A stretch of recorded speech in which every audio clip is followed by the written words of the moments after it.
For the first time in over 10 years, the UFC has returned to Macau, and they bring a bantamweight banger in the headlining act as we have former champion Petr Yan taking on former flyweight champion Deiveson Figueiredo. And then in the co-main event, we have former title challenger Yan Xiaonan taking on rising contender Tabitha Ricci. Not to mention, we also have 3 Road to UFC finale fights taking place on the prelims, and also a reminder for the North American fans, this is a very early card. We're talking about 3 a.m. Eastern start time for the prelims, 6 a.m. Eastern start time for the main card. So if you either want to stay up all night and watch the fights through the morning, or get your sleep in early, wake up nice and early and get these fights in as well, you guys can do it that way. Just a reminder, this is the quick picks version of the UFC full card breakdown for this UFC Macau card. If you're looking for the in-depth breakdowns which I dropped earlier this week, check the link in the description below, because for this podcast, for this segment, I get right to the point for every single matchup. So there might be critical details that I skip out on for the sake of time. So if you want to find out even more about specific matchups, check the link in the description below for the full card breakdown that I dropped on YouTube earlier this week. Reminder, there's also an LFA and Cage Warriors card going down this weekend. And if you want, you could get, a full, what do you call it? Maybe not even 24, almost 36 hours of MMA if you want to stay up the entire time, from LFA starting around 7 p.m. Eastern on Friday evening all the way through to the end of Cage Warriors, which will likely end around 4 p.m. Eastern, maybe even later than that. You can get in a bunch of MMA and get your fill there, but I'll have written breakdowns for those other 2 promotions strictly on the MMA LOT and Patreon page, so make sure you guys check the link in the description below for that. All right. You guys know what you're here for. So hope you're laced up and ready to go, because we're off and running with the first fight of the night between Maheshate and Nicholas Motta. This is a battle between 2 strikers who usually bring the heat when they throw down, but I'm going to have to lean with the Chinese fighter here in Maheshate, as I believe he holds a little bit more power and a little bit more reliability with his durability, and I think they'll shine through for him here to get their early knockout victory over Nicholas Motta. Next up, Xiao going up against Kwang Lee. Xiao has almost 3.5 times the experience of Kwang Lee, but I believe Lee is the better martial artist. I think his advantages in the striking realm with his speed and power will allow him to dictate the pace of this matchup and land more damage throughout the 15 minutes, allowing him to win this fight on the scorecards. Next up, the highly anticipated UFC debut of Lonnie Kavanagh as he takes on Jose Ochoa. Although Kavanagh is the one with all the hype on him, you cannot overlook the talent and potential of Jose Ochoa. I believe the line is a little bit too wide here, but I'll still lean with the British fighter in Kavanagh to go out there, land the big shots, and eventually find a knockout. But a little sprinkle on Ochoa would not be a bad idea considering the odds that we have here. Next up, Niam Jargal Tumendemberel going up against Carlos Hernandez. I'll have to applaud Tumendemberel for his victory over Top Nawai Quram last year. However, I believe he's up against the toughest opposition he's had to date, and I believe Hernandez will do a good job in terms of utilizing the aggressive style of Tumendemberel against him, eventually taking this fight to the ground and finding a rear naked choke within the first round and a half.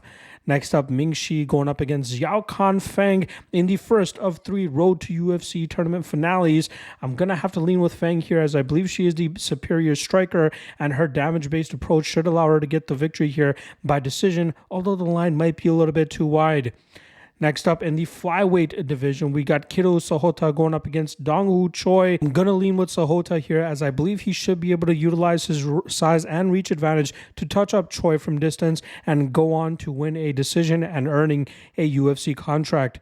Next up, Balajan Jenisyli going up against Su Young Yu, a battle between 2 grapplers, but I believe Jiu-Jitsu will be superior here, as his ability to scramble and stay out of bad positions for prolonged periods of time will allow him to get dominant positions, maybe even get some control time on the back, but I do believe his control and damage-based approach will be able to get the victory here by decision, earning him a contract to the UFC.